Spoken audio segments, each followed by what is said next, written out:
Good morning, Masha Doroste, QC Safety Ambassador from DOT. Thank you. Fred Baxter. Fred Baxter with the City of Plant City Traffic Division. Thank you. Julie Bond. Good morning, Julie Bond with Cutter. Thanks, Julie. Gina Torres. Good morning, Gina Torres from the Hillsborough Transportation Planning Organization. Thank you. Michael Taylor.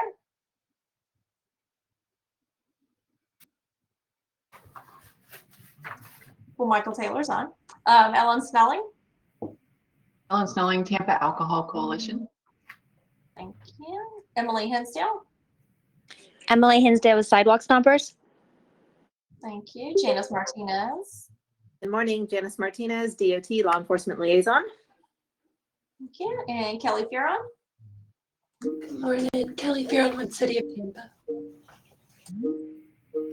Let's see, lost my place. Captain Marty King. Morning, Marty King, USF Police Department. Thank you.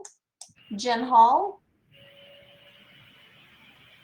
Good morning, everyone. Jen Hall from Nation Traffic Safety School. Thank you. And then Abigail Flores.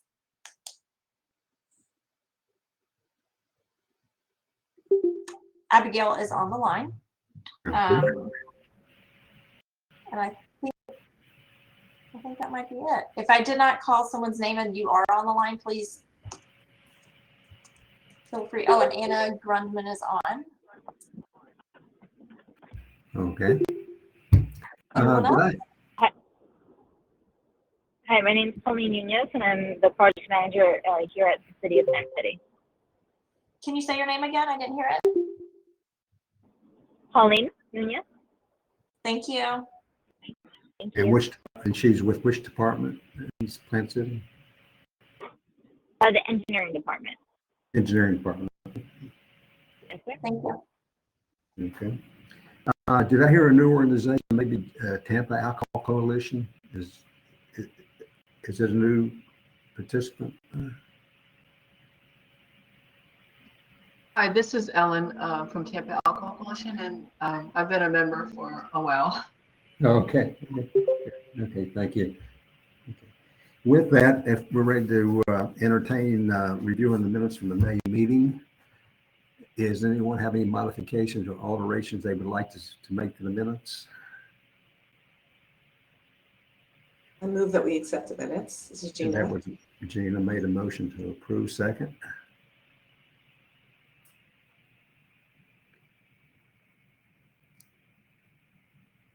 Would anyone like to second that, please? Okay, Shirley Reddy seconded it. So okay, we'll move to let's get started on the agenda. The first item we want to go through is reports on issues related to pedestrians. Secondly, bicycles, and then motorcycle safety updates. So let's go ahead and start with pedestrians if we could. So, who would like to start?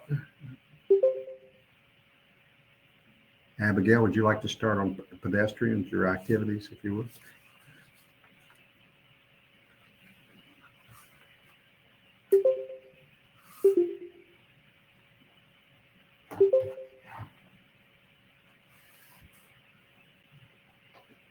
Melissa, can you take? Hello. Good morning. Hi, everybody. That was Samara. She was just letting people know that she was in. And it looks like Abigail is on the line, but maybe her mic isn't working. I'm not positive. Oh, okay. Abigail.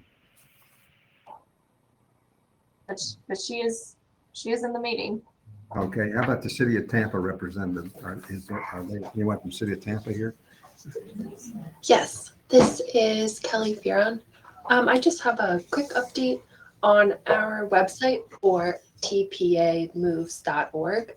We have our Tampa Draft bicycle routes, and it's an interactive map that you're able to leave a comment if you kind of want to take a look at some of the different proposed bike routes that we're looking at and crossings. We'd love to get everyone's feedback.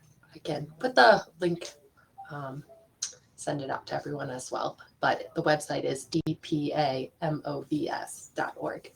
Okay. Okay. Any other pedestrian updates?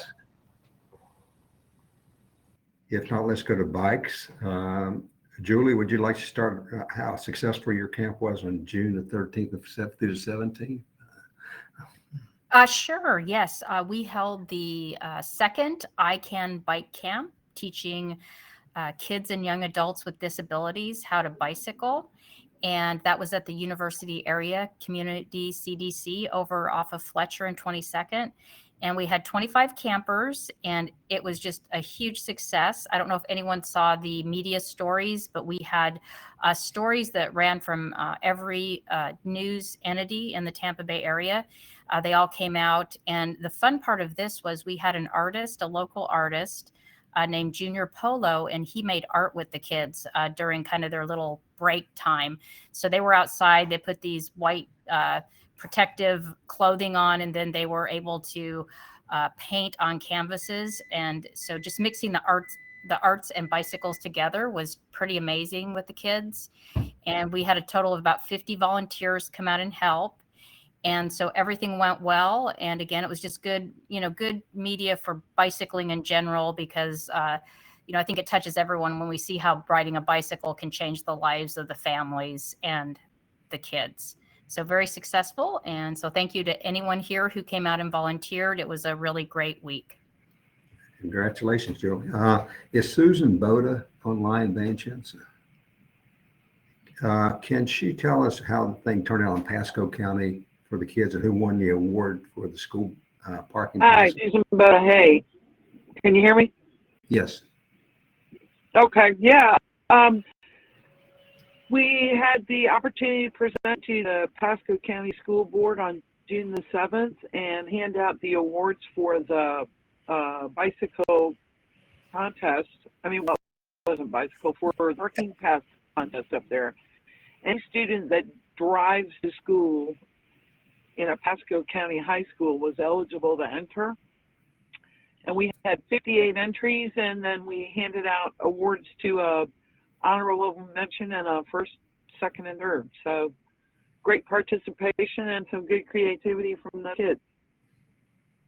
Are you going to post those online so we can see what the winning entry was? Sure, I can send those to Melissa. Sure. Yeah, that'd be great. And we share that, and maybe the other school districts will be interested in doing something of that nature too. Sure, we'll do. Okay. Hey, Bob, this is Gina. Hey, Gina. Hi. I think that had Abigail been able to speak, she might have wanted to share that we are working with you guys at the county on a study to evaluate the bicycle network all across the county. We're prioritizing the needs that people have for bicycling and coming up with the methodology and kind of some treatments that could be applied. And I think there's going to be 3 or 4 quarters that we'll do like a pilot or kind of deep dive on for how to improve the bicycle experience, cycling experience on those roads. And another bicycle related project that we're working on is the Plant City Canal Trail Study. We are working with Plant City to identify, I think the actual alignment may have already been sort of, the others that weren't going to work were eliminated. So we're kind of working now through how to make that happen, that trail connections happen to some of the activity centers and places in Plant City that people would like to walk and bike to. So that's a second study that we're working on. And then for pedestrian safety, I'll just wait till we get to school transportation items. But we have another study about access to City of Tampa schools. So okay, I'll wait until then. Okay, great. As far as follow up on what Gina says, our intent here is to develop a network of bike interconnected facilities. And as part of that, just a sub part of that is that every one of our resurfacing projects, we now evaluate for potential for bike enhancements as well as pedestrian enhancements. And that's part of the preliminary engineering report for each of the resurfacing projects to see why we cannot do something. Our objective is to do something on all corridors for pedestrian and bicycle safety to do that. Any other items on bike safety or improvements going on, or anything special going on this summer related to safety or training for kids using bikes or walking? The motorcycles, anyone like to mention the motorcycle? The motorcycle crashes seem to be a significant event again, something like that. So, no, Gina, you have any reports on motorcycles? I actually have. Elisa's been going to those meetings. Our contribution is mostly trying to help them get some more outreach on their messaging.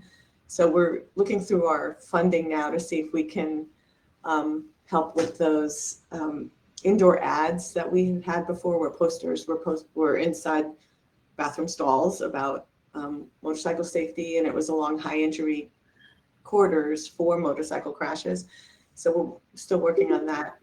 Before maybe someone else jumps in, or if there is any other motorcycle safety updates, which I always love to hear if there is an update from I'd always like to know if that class is going on for the city of Tampa that law enforcement has initiated, and if it's popular, and are they how many students have they had? That I'd be really interested in that. But before we do that, I just wanted to mention that we are also speaking to kids this summer.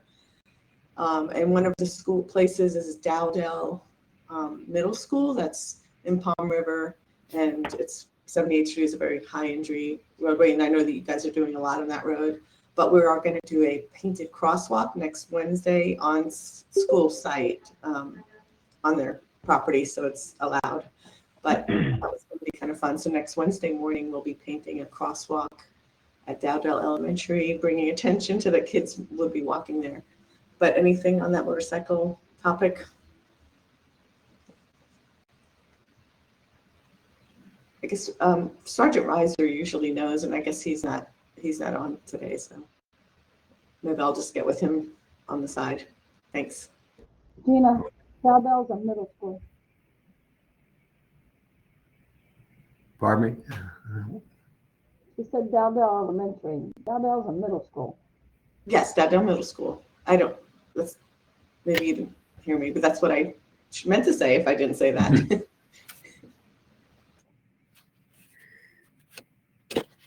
Oh, we're also at Town and Country Elementary School, and we're at the Tampa Heights Civic Association. 3 places. Hey Gina, as related to motorcycles, we track all the fatalities and death and maps. You're aware of that. And we also track motorcycles if they're at a suburban location or rural road.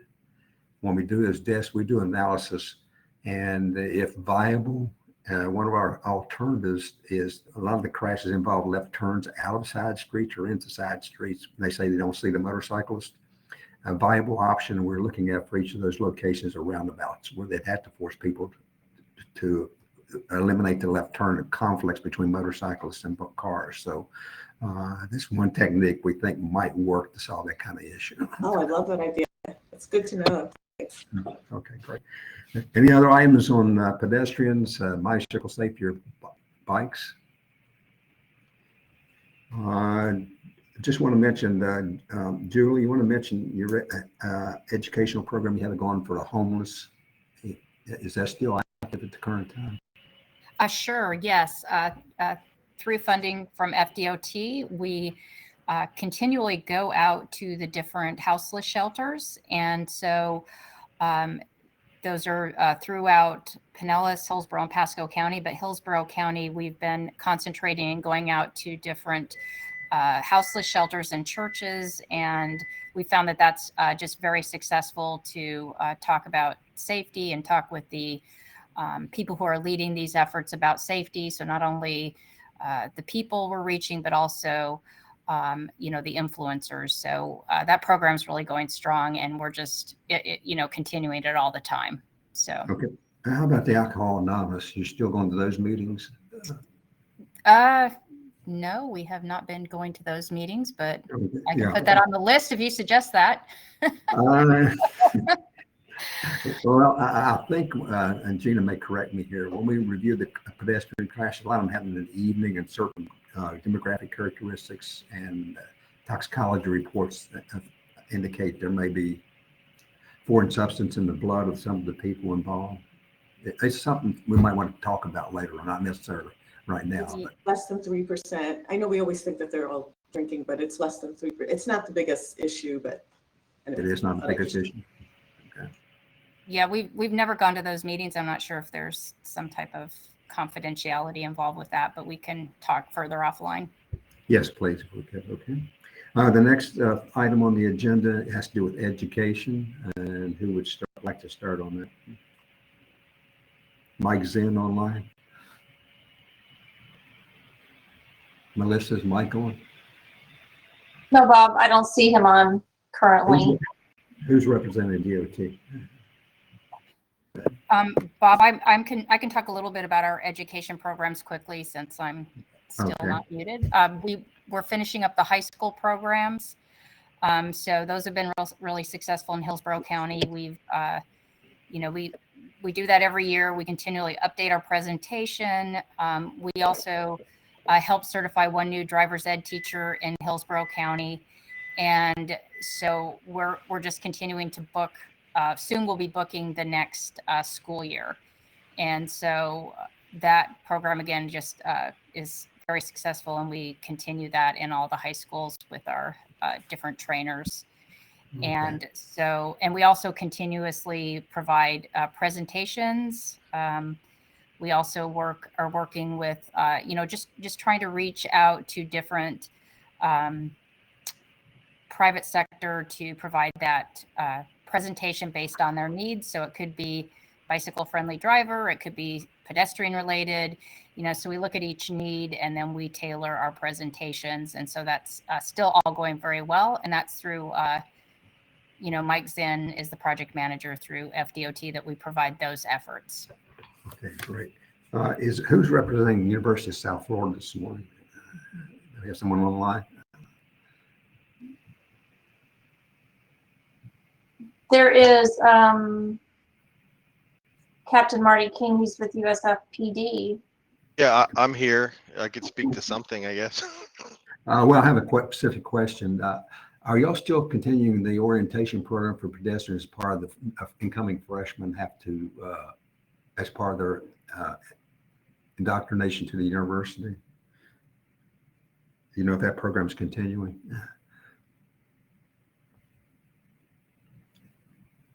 So Bob, which pedestrian program are you talking about? Because we always provide presentations at USF. We had a program through DOT that we did quite a bit of different educational ads for students. And then also, I know there are a couple slides mixed in with the orientation that talk about pedestrian safety. So I'm not sure if USF Police, I believe you have your own part of that slide program. And we don't do it specifically through Cutter, but for example, Parking and Transportation Services is part of that orientation. And so they still do provide, not a specific class, but they're part of the orientation. So is that what you're talking about? Or is there something? Yes, it is. I'm talking about the orientation program. Yeah, there's still an element of that in there. Yeah. Okay. And I think it comes from the police department and Parking and Transportation Services, but that's been a long time component of it. Yeah, we as an agency still notice the pedestrian vehicle conflicts around the university area. And it's always helpful to train them to be on the lookout. So to do that, something like that. Anyway, anything else on education? Shirley, would you like to say anything about the school district? Right just now, we're in the middle of summer school, which will end in the middle of July, and then school starts August 10th. Okay. Okay, the next item on the agenda today is enforcement and crash statistics. Who would like to start on that item? DOT?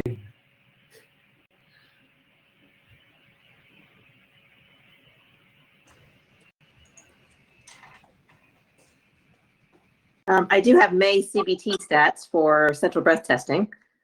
So for the month of May, through central breath testing, we had 330 total that were brought through there. High demographic is white male, 21 to 34. The average blood alcohol level was 0.139, which is a little less than April. And we're still floating around a 42% refusal rate. Oh, okay. Bob, I have a couple things. Oh, Melissa, please go. You go first, and then I'll.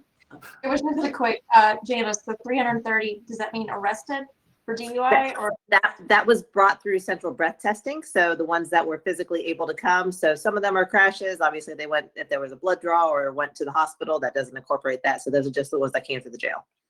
Okay. Thank you. Sorry, Jim. Just out of curiosity, and I know this is not really your bailiwick, what percentage of people actually get, say, an interaction with law enforcement on this particular issue? We get 10% of people, 5 or less than that. I know it's totally random probably. So. That I would not know.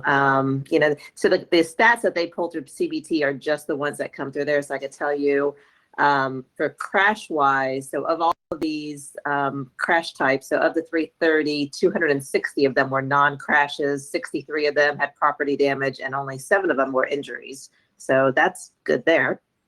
Okay. So we're picking them up before they crash. Okay. Okay. Gina, you wanted to say something? Yeah, I have a couple things. One is just, I had done this actually for Emily. She had asked, so I thought I'd just let you guys know that I had pulled the data from January 1st through May 31st of last year compared to January 1st through May 31st of this year, just fatalities. And although the total number's down, which is good because last year was really our worst year ever on record, total went down, but we have almost double the bike fatalities.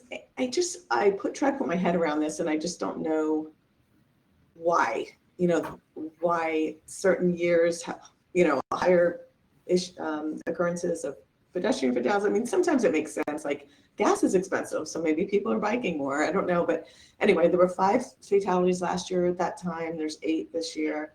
Pedestrians 19, we're at 22. Motorcyclists, we're at 20 and we're at 18. And then the autos actually dropped down, 49 fatalities auto related to 36 for this year. We went from like 93 at this time last year to 84.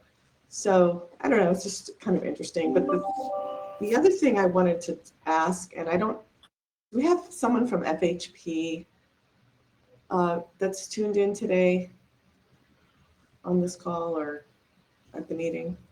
And I know that we have some other law enforcement, right? So at our public hearing that we had, one of the presenters or the public speakers brought up speeding on the interstate and how it's like 275 is like it's 55 miles an hour.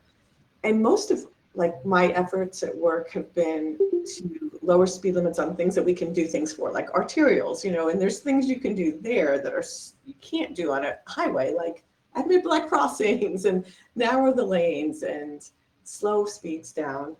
But how do we grapple with, besides enforcement, maybe, I always want to go back to automated speed enforcement. It feels like the only way to do this, but how do we get people to actually drive the speed limit on our highways? I mean, if you went 55 on 275, there'd be people honking at you, but like, why don't we bring more attention to like maybe dynamic message boards that say, this is not the suggested speed, this is the speed limit, or I just don't know how to get around so the citizens' request or comment that there's so much speeding on our highways, and how do we do something about that? And the reason I ask about FHP is because I can imagine how hard that must be to be the person to come be the first responder to a crash, and they're horrible. I've read the crash reports from the highways, and I know that they probably really like people to do the speed limit. I mean, that is, why we have them. It's one of the reasons. Anyway, I just don't know. Can you give me some thoughts? So Gina, so that's my background. I was a trooper for many years. I was a homicide investigator for many years. I was with the Florida Highway Patrol. That is my background. My personal opinion is the way you change behaviors is to write tickets. It's enforcement. If you write somebody that $300 ticket, their driving behavior is going to change. When people pass blue lights on the side of the road, their driving behavior does change. Education and outreach, it's great. I think it only goes so far. but officers, they have hearts. And so when they pull over that person that's speeding and, they are driving that 25-year-old car and they're struggling at $5 a gallon, do they want to write them that $300 ticket? So it's a struggle with, officers are human.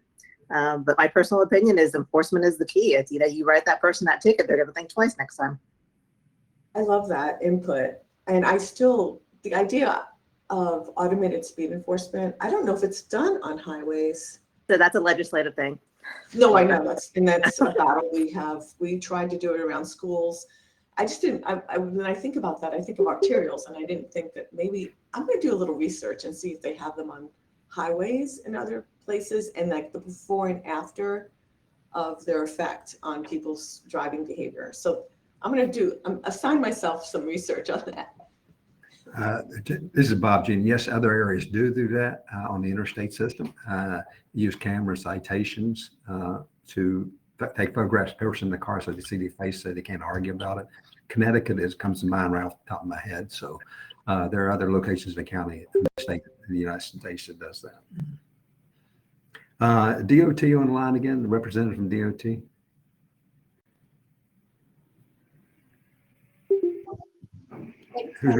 Melissa, I don't think anyone is on from DOT. Okay, put on the agenda for next time. The district secretary has asked for a study on interstate safety on I-75 up to the Y junction from Manatee up there. And it'd be nice to have a report back to this group on their safety impacts on the interstate and what they're proposing to do to increase the safety on that particular road. I might answer Gina's questions, some other questions from people. Okay, great. Okay, the next item is. Hello, can you guys hear me? This is Abigail. Hey, Abigail, we're good. Hi, got my mic working. So, yeah, I wanted to share some statistics. We're working on our annual safety report, and I have some statistics for 2021. So let's speak to what Gina was sharing about the bicycle crashes here. So I have, our crash fatalities and severes did not change much from 2022 to 2021. So from 2022 to 2021, our driver fatalities decreased slightly. Our motorcycles stayed the same. Fatalities and severe crashes from 20 to 21. Our pedestrian fatalities and severes went down slightly, and our bicycle fatal and severes stayed about the same. So that's interesting how the city or the statistics Gina was sharing, I believe is that for the whole county, Gina, that you were sharing? Yes. Okay. Yeah, that overall. was Hillsborough, all of Hillsborough and okay. incorporated cities. Okay, so that's interesting. So it may point to, there's another type of roadway that's contributing to the increase, right? Because if Hillsborough stayed pretty much the same, the unincorporated area pretty much the same or decreased a little bit, then that may point to something else that's causing them, the fatals and severes, to increase in the county region as a whole. And then I wanted to share some other statistics from our safety report. And this is all going to be related to fatal and severe injury crashes for 2021. So we have the majority of fatal and severes were for vehicle drivers, making up 2/3 of our fatal and severes in unincorporated county for 2021, with motorcycle 17%, pedestrian 11%, and bike 7%. The other thing is slight majority, 53% of these type of crashes are occurring at night. So 53 at night and 47% during the day. So it doesn't appear to be a dramatic factor of night and day versus for fatal and severes. This was interesting. 2021 posted speed limit where most fatal and severes occurred, which is 68% of fatal and severe crashes occurred on roadways with 45 or higher posted speed limits, 45 miles per hour or higher, right? And that's interesting since that makes up, let's see, 16% of our roadways are in this classification of arterial and collector. So that's, Bob, do we have any, on our collectors, do we have any 45 or higher posted speed limits? Do you know On offhand? collectors, yes, a lot of our roads are 45 and higher, 45 Okay. miles per hour. All right. Okay, so that would be that. And a lot of the HIN networks have that speed limit too. Yeah, so that's the 16% of our roadways have that 45 mile an hour, and 68% of the fatal and severes occur on these roadways. So that's interesting. The other thing is, let's talk about crash types. So for our fatal and severes in 2021, the most frequent, the most frequent crash type is angle crashes. So your T-bones, right? Trying to get across the intersection and a car T-bones you like at an angle. So that's our number one crash type in 2021 for fatal and severes. And then what kind of violations are related to fatal and severe crashes in 2021? It was, drum roll, failure to yield right of way, made up 51% of the violations associated with fatal and severe. And there's nothing else that comes close. The rest of them are single digits, right? So the next would be careless driving was number 2 at 24%. So 51% failure to yield right of way and 24% careless driving, and the rest are single digit. So that's super interesting. Yeah, I just wanted to share that, and we just continue to dive into the numbers to really identify the characteristics surrounding these fatal and severes. That's what I got. Thank you. I want to say that Hillsborough County is taking a systemic approach to solving these problems rather than we looked at data and react to historical data, but we're trying to ID specific characteristics of how to invest our money in solving this problem. And some of these data statistics we get from the law enforcement reports are very revealing in how we should allocate our budget and engineering actions to take. And so we're right in the middle of doing several projects where we're taking a systemic approach, some in cooperation with the Federal Highway Administration. And hopefully we can discuss our budget at another meeting, upcoming meeting. We're investing our approach is changing a little bit to address this particular problem. Specifically on a signalized intersection without traffic signals is a problem, and lane departures are a major problem for us. And so we're looking at our engineering standards and how we install traffic control devices and treatments on roads to hit this particular problem Abigail just identified. So in a future meeting, we'll make a presentation on how is this all coming together to do that. Hey, Bob. Yes. This is Melissa. I have this, since you guys are talking about fatal crashes and whatnot, we have this fatal crash for Hillsborough County, if you guys want to speak to that. I don't know. Yeah, that's what Abigail is referring to. We can talk, next meeting, we have a presentation on that. How's that? How we're approaching fatalities. Okay. And the investigation of fatalities. Okay.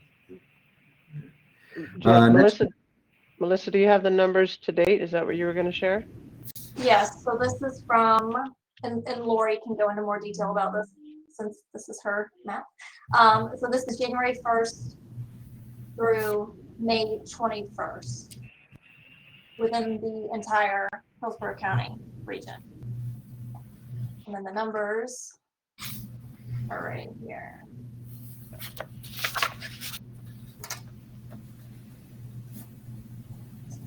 These may differ from Gina's numbers, correct?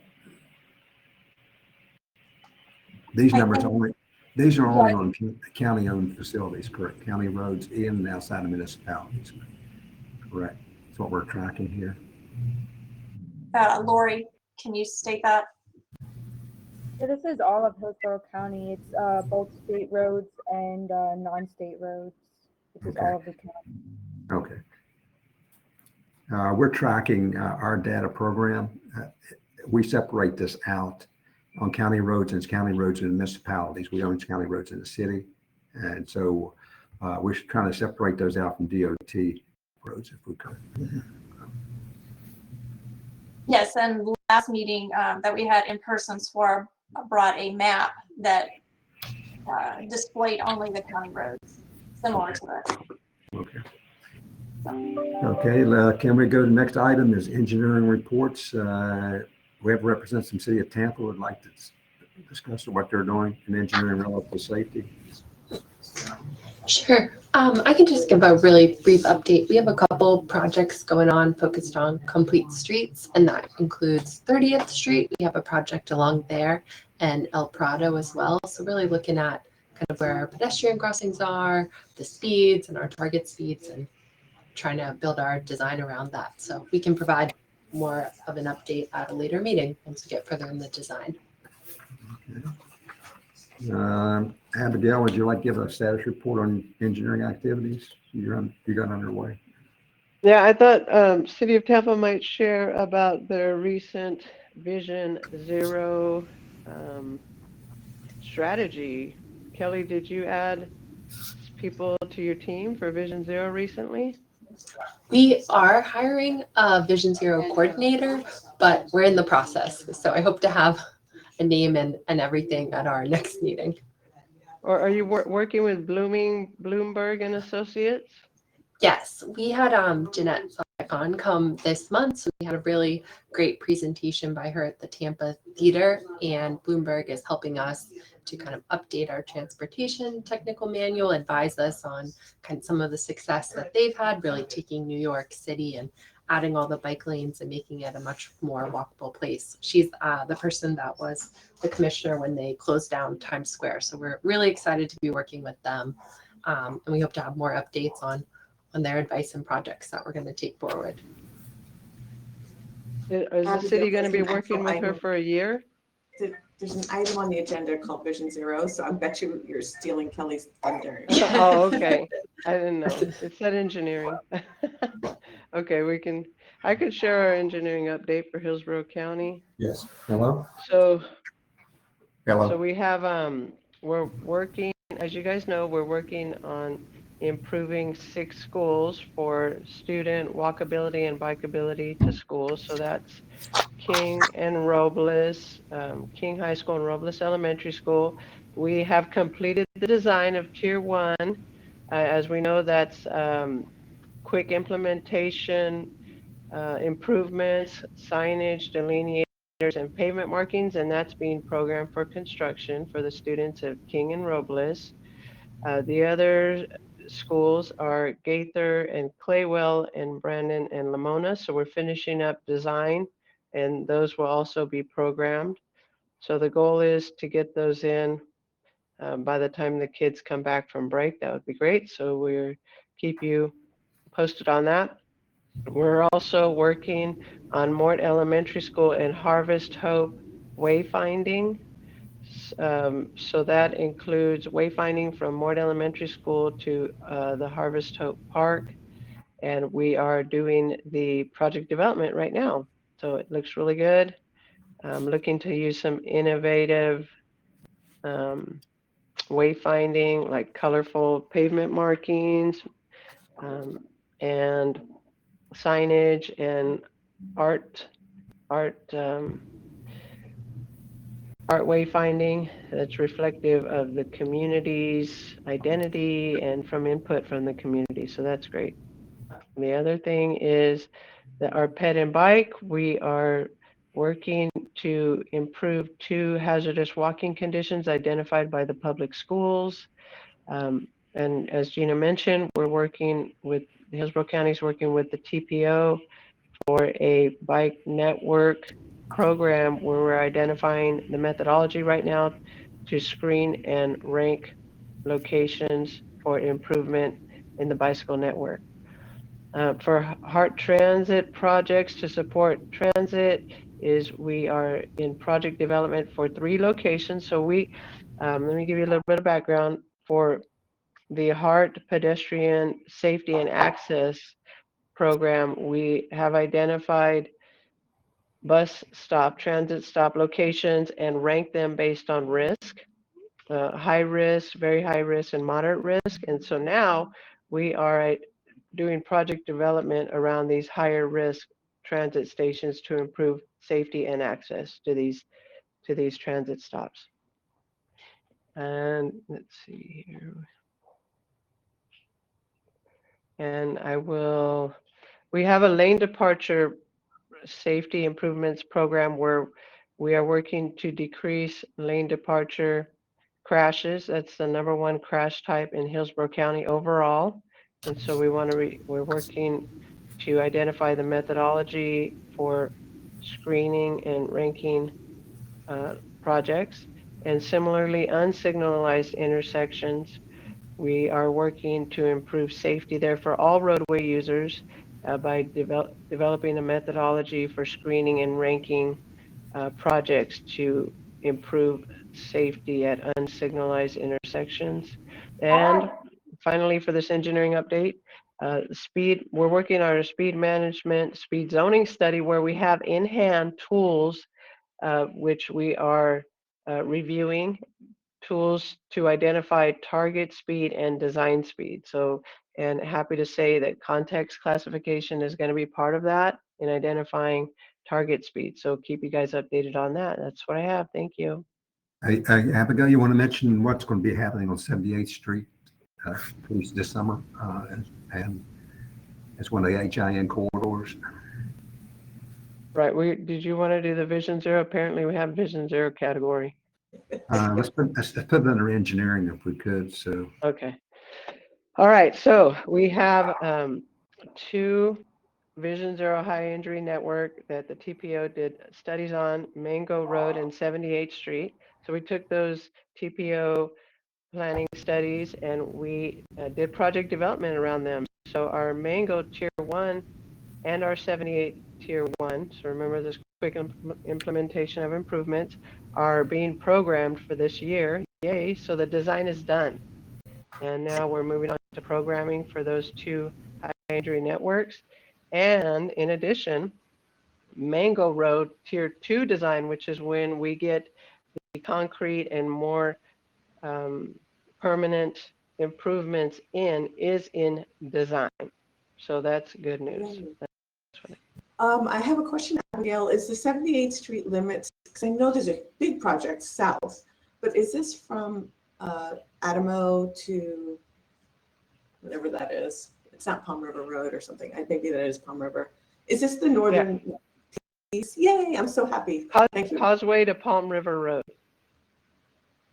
Well, I'm thinking about Adamo, like State Road 60, and then because coming off the crosstown, there was a lot of fast movement coming off the crosstown and motorcyclists and pedestrians, and that's where the dual left turn lane is. Do you know if we can talk offline, but anyway, okay. I hope that section is also being considered for some like tier 1s or whatever you can do. Okay, we can talk offline about that. Thank you. Thanks. Yeah. Is that it, Abigail? That's what I have. Thank you. I want to provide an update. The county is going through and reviewing certain corridors right now for speed limits, and we are in the process. We've agreed to drop the speed limit on the West Waters Avenue from 45 to 40. We've changed a portion of Boyette from 45 to 35, and 33rd Street in the South County went from 45 to 35, and we're doing 2 other corridors right now to do that. So we're in the process of systematically going through different corridors and using context and the FHWA software to look at the corridors to change speed limit. So I just want to give you an update. Okay, to do that. So to do Bob, does that include? So you're just lowering the posted speeds. Great. Will it then allow, because of that, physical changes to the corridors so that? Yes, I think you and Janice were talking how to get people to obey the speed limits before. There's probably 2 different ways. There's enforcement and engineering, and We were trying to make the engineering changes, lane widths, different traffic control devices to make people try to abide by that. It includes signal timings. If you travel at this speed, you'll get most of the lights green. If you don't, every other light you'll catch it red. And so there's passive techniques that we'll be applying in these over a period of years to get people to change their alter behavior in different ways to do that. I would just want to give you guys a real big kudos because I happened to attend a couple of, I guess, community meetings. I forgot what we call them. But Commissioner Myers has held 2 of these meetings out in both Palm River, and then we had one last night in Gibsonton. And Josh Bellotti with Public Works just rattles off all these things that you guys are working on, and it just makes me realize how much the county is actually doing when it comes to sidewalks and stormwater management, and just so much work is being done. And it's just leading me to the fact that we need more funding to be able to resurface the roads and to do other things. But you guys are really busy, and I was really impressed. So, well, thank you. good job. Okay, thank you. Okay, let's. I have some update from Swara? engineering. Yes. Yes. Okay. Swara, from traffic engineering. Currently, we are upgrading current existing intersection to a multi-way stop. 2 intersections are being worked on right now. One is Wyatt Road and Dorman, and the other one is Patterson Road and Racetrack. Those are the 2. And then also speed reduction has been completed on 33rd Street from 27th Avenue to State Road 674. And then the other one, Bay to Bay and Lois Avenue intersection upgrade to RRFB has been completed. So those are the 3 current things that are going on currently with traffic engineering. Okay, thanks, Swar. Thank you, Swar. The next item on the agenda is school transportation items. Shirley, you have any items you want to mention related to school? No, not at this time, Bob. I don't have any. Thanks. Abigail, you have anything you would like to discuss related to schools? Not at this time. Thank you. I do. Sorry.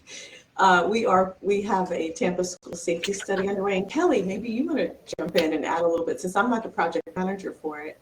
But yeah, taking off from our 2018, TPO's 2018, look at all of the schools and using a bunch of priority factors like high bike and ped crashes and other things. We have prioritized a number of schools. A lot of them were in the city, but some maybe outside. And the city would like us to move to. Why don't you explain, Kelly? That might be better. Sure. As Tina was saying, it's been great working with the TPO. They've helped us with their consultant go through and prioritize all of the schools so that we can pick the top schools. And we have kind of 2 tracks, one that we're going to look at and focus on education strategies. How can we encourage more walking? Are there programs we can set up like walking school buses and really do that outreach piece to encourage walking to school? And then another set of schools, we've gone out and done the field reviews, looked at kind of the circulations, the car lines, the dismissal buses. And as a piece of that, we've worked with the school board to send out a survey to all the principals and also all the parents. So we're really excited to see kind of the results that come back and take that and guide future decisions that we make for school projects. So we hope to have more soon.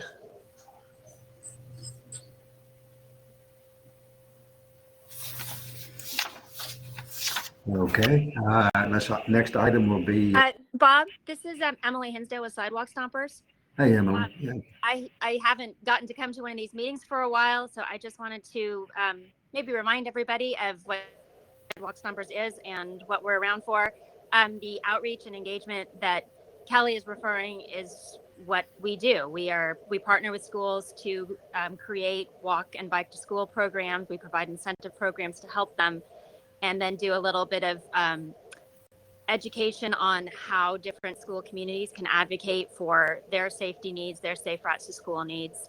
We currently have 10 partner schools around the county, all different corners of the county, and we are looking for more. We hope to increase the number of kids walking and biking to school in the next year. At our partner schools, we have generally seen a 2 to 3 times increase in the number of kids walking once we bring a program in. So we're hoping that we get that to a larger scale as we continue to grow in the county. Great, Emily. Okay, we'd like to talk, next item on the agenda is grants, specifically HISP. Assad. Good morning. Thank you. So what's ongoing is that we're working on material requests from cities and counties. I'm working with BIRIHA and JMT, and we're bringing funding to the requests as it's allowed. We're working on LPI implementations for local roads.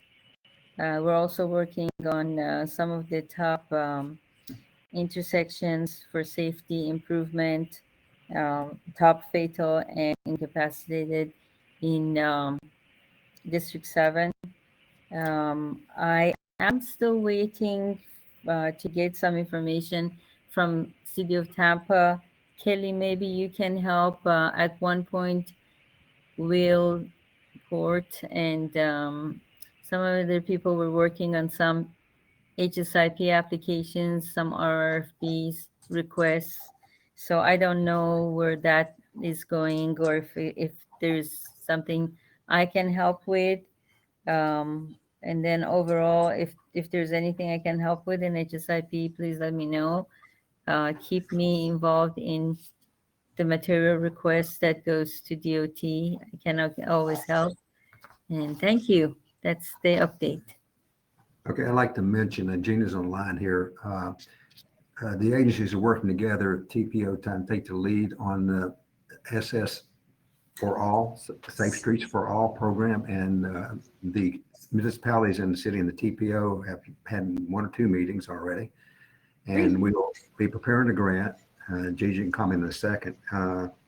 We maybe come back to this committee to ask for your support of that letter of support or something in that grant project. Gina, would you like to speak on that, please? Yeah, thanks, because it's a perfect combination of the last 2 items on the agenda, or at least on this business update part. But yeah, we decided to go for an application for the new federal bill had the Safe Streets and Roads for All. It's up to $50 million to a community that gets awarded. And there's a lot of guidance that says, a strong application includes having regional partners. So we definitely are working with the city, the county. The state can't, receive the funding, but they can still participate in helping us with the application. We think there might be a way that they can help us with the match for the 20% match we need, but we might already have that just through the CIP projects that the county and city already have going on. But we're focusing on the high injury network if we can. We've had 3 meetings. I'm really impressed with the projects that both municipalities are going to try to move forward and the ideas around that.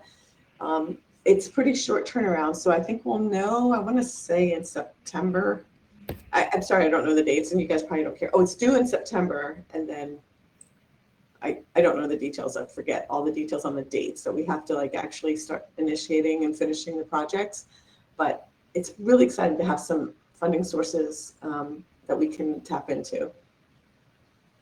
Okay, thanks, Gina, to do that. Okay, the last item on the business updates is Vision Zero. I know, Abigail, you wanted to say something a minute ago, and I changed it on you. Would you like to say additionally things on Vision Zero? Abigail?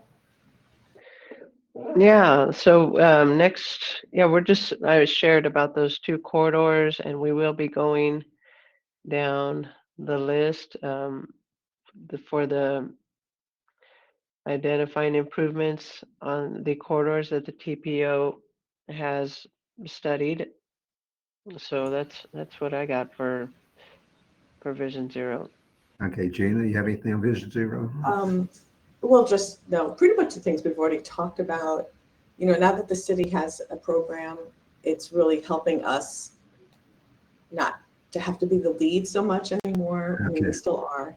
But Okay. Kelly, if there's anything in addition, I know you guys had you have a really great team helping you get your Vision Zero plan. Well, it's finished, but starting to implement it and moving forward. Yes, definitely. And we are hiring a new Vision Zero coordinator, so I hope to introduce them at our next meeting. Okay, great. Thanks, Kelly, to do that. Next item on the agenda is calendar updates and activity reports. So who would like to start with upcoming calendar updates for the next 2 months or so? July and August. Okay.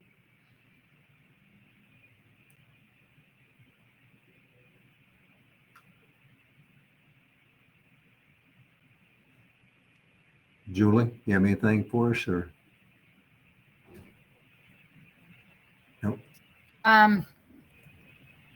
We're working on just a couple of local events, and we'll have those posted soon. But I also wanted to mention that you asked about universities. There is a university CTST team that meets and is addressing all of those university issues that you asked about. And Melissa probably has the date of the next one if anyone's interested in that. Okay. Are they focusing on campus or surrounding campus or both? Both. So we have, Hillsborough Community College, University of Tampa, USF. So they all are meeting and, talking about strategies. And so it's in and around campus. Okay. Thank you. Actually, I'm interested. This is Mahshid. If you could let us know when the meetings are, that'd be great. Thank you. Sure, Mashid, I will follow up with you after this meeting, but it is the first Wednesday of every month. So I believe this next meeting is going to be July 6th. Yes, July 6th for the university CTST meeting. And it's online, right? So someone is going to send us an invite, or can I have my name added to? I'll add your name to the invite list. Thank you so much. Okay. Any other activity updates, reports? If not, we'll go to open forum. And anyone have a topic they want to discuss? I have one. So before we get off here, so. I have one, Bob, but if you want to go ahead. Yes, we've been, since COVID, we've had a vote. Remember we're meeting mostly virtual and once quarterly in person. I guess my question, the consensus, do we want to go back to in person or keep the format right now, virtual plus the quarterly in person? Maybe I have a comment on that.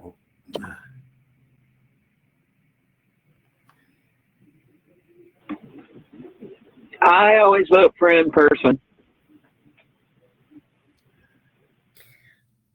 How about you, Steve? Oh my gosh. I mean, I can squeeze this in and have other meetings. So, I mean, I don't know. I kind of like the mix. You like the mix? Okay. Yeah. Okay. I kind of like the mix too. So hearing no major objections until we readdress it again, maybe in winter, let's stay as format then, quarterly, in person, virtual, because I can get between meetings like Gina. It works out really well. So, okay. Somebody else had Melissa, that was you, had something?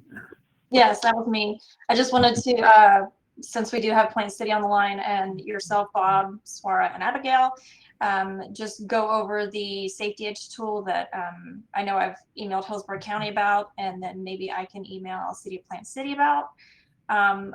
So JMT was tasked to work with DOT about seeing if any of the local agencies within the District 7 area are interested in getting this safety edge tool for new resurfacing projects that are planned within the next 5 years. So we're looking for candidate projects that have flush shoulders, not curb and gutter. So the safety edge tool, like many of you guys have said, it can reduce the number of lane departure crashes that occur. If you are interested, if you have some upcoming projects in your CIP program that would be applicable, let me know. I'll again follow up with an email to you guys to let you know. But our deadline is coming fast, so I need to get this. We need to get this into DOT. So be looking for an email from me. Okay. I'll that short and sweet. Okay, thank you. Right. Any other announcements or requests? Hearing none, I would entertain this. I thought this was a good meeting, a lot of information. So would anybody like to make a motion to adjourn if we could? Anyone? Gina says yes, she's making a motion, she's waving. Okay, Mashid or somebody second, if I could be nice. Second. Okay, with that, we'll stand adjourned. Thank you very much. Thank you all. Thank you. See you. Bye.